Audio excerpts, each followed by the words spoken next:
आप देख रहे हैं एशियाई न्यूज। नमस्कार, मैं मोन्टू राजा एंटी करप्शन इंडिया से स्वागत है आपका। मेरे साथ राजेंद्र पाल गौतम जी मौजूद हैं। सर, आज आपने अपना जय भीम का एक दफ्तर जो है उसको दिल्ली में खोल लिया है। पहले तो बहुत-बहुत मुबारकबाद उसके लिए। बहुत धन्यवाद आपका। तमाम जो आपने रेजिग्नेशन दिया है, उसके बाद जो आपको सहयोग मिल रहा है समाज से, तमाम आप देश का भ्रमण कर रहे हैं। कैसे देखते हैं एक मंत्री पद छोड़ के आप समाज कल्याण में लग गए हैं? क्या मंत्री बने रहते हुए ये काम पॉसिबल नहीं था? एक्चुअली मंत्री बने रहते बहुत सारी बाधाएँ आ जाती हैं।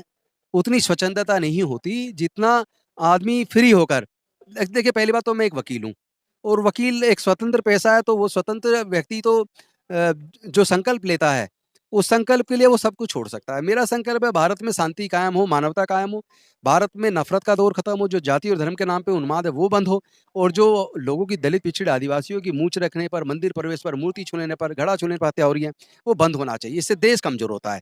भारत को मजबूत करना है तो भारत के संविधान को मजबूत करना बेहद बेहद ज़रूरी है।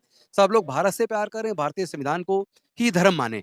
22 प्रतिज्ञाएं जो ली गई थी उसके बाद बीजेपी ने भी अपना जो है वो एक आयोजन किया था विश्व हिंदू परिषद ने, और ये प्रतिज्ञाओं के लेते आप पे एक एफआईआर भी हुई थी। कैसे देखते हैं, क्या ये भी एक एफआईआर तो की ही नहीं है। मैं तो कह रहा हूँ जल्दी से जल्दी एफआईआर दर्ज करके मुझे गिरफ्तार करो, ताकि सबको वो 22 प्रतिज्ञाओं को पढ़ें तो सही। कोर्ट में वो दोहराई जाएँगी 22 प्रतिज्ञाएँ। उनको बताया जाएगा ये 22 प्रतिज्ञाएँ भारत को बचाने के लिए हैं। वो केवल 3 प्रतिज्ञाओं की बात कर रहे हैं। 3 प्रतिज्ञा तो वो हो गई जब कोई हिंदू बौद्ध बनता है। लेकिन आप बाकी की प्रतिज्ञाएँ पढ़ेंगे तो समझ आएगा कि ये प्रतिज्ञाएँ भारत को बचाने की और जोड़ने के लिए हैं। एक आखिरी अगर सवाल। कोई ईसाई या मुस्लिम अगर अगर बौद्ध बनता, तब वो ऊपर वाली 3 प्रतिज्ञाएँ बदल जाती। फिर वो नहीं रहती। हिंदू बनता वो तब रहती हैं।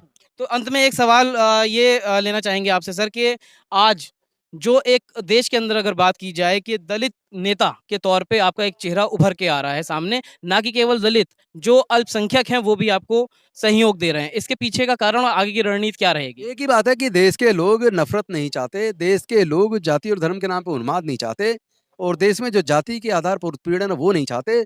देश के लोग अब समझ रहे हैं कि जो बाबा साहब ने कहा था, मुझे ये बात पसंद नहीं आती कि मैं पहले हिंदू हूँ, बाद में भारतीय हूँ, या मैं पहले भारतीय हूँ, बाद में हिंदू हूँ। बल्कि मुझे ये बात पसंद आती है, मैं पहले भी भारतीय हूँ और अंत में भी भारतीय हूँ। तो अब पूरे देश के लोग इस बात को कह रहे हैं कि हाँ, भारतवासी बनने में गौरव होना चाहिए और जाति और धर्म में कुछ नहीं रखा। ये सबकी व्यक्तिगत आस्था है धर्म।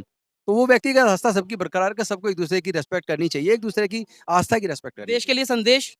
एक ही चीज़, एक ही संदेश है कि अब भारतवासी बनें और ये जातिवाद को जड़ से खत्म करें, जो हमने संकल्प लिया, देश से जातिवाद को खत्म करके मानवता और भारतीयता यही बढ़नी चाहिए। बहुत-बहुत शुक्रिया सर। शुक्रिया। तो मेरे साथ थे राजेंद्र पाल गौतम, जो कि पूर्व मंत्री हैं दिल्ली सरकार के, और 22 जो प्रतिज्ञाएं ली गई थी उसके बाद जो है मंत्री पद से त्याग पत्र दे दिया है और तमाम जो देश है उसमें भ्रमण करना शुरू कर दिया है। तमाम कहना उनका ये है कि जो संविधान है उसको बचाने के लिए और जो उत्पीड़न लोग झेल रहे हैं समाज के अंदर, उसके लिए आवाज़ उठाने के लिए ये उनका एक अहम कदम रहेगा। क्या है आपकी राय? कमेंट द्वारा अपने विचार हमसे आप साझा कर सकते हैं। अगली अपडेट के साथ आपके सामने फिर प्रस्तुत होंगे। नमस्कार। सब्सक्राइब करें हमारे YouTube चैनल को और बने रहें हमारे साथ।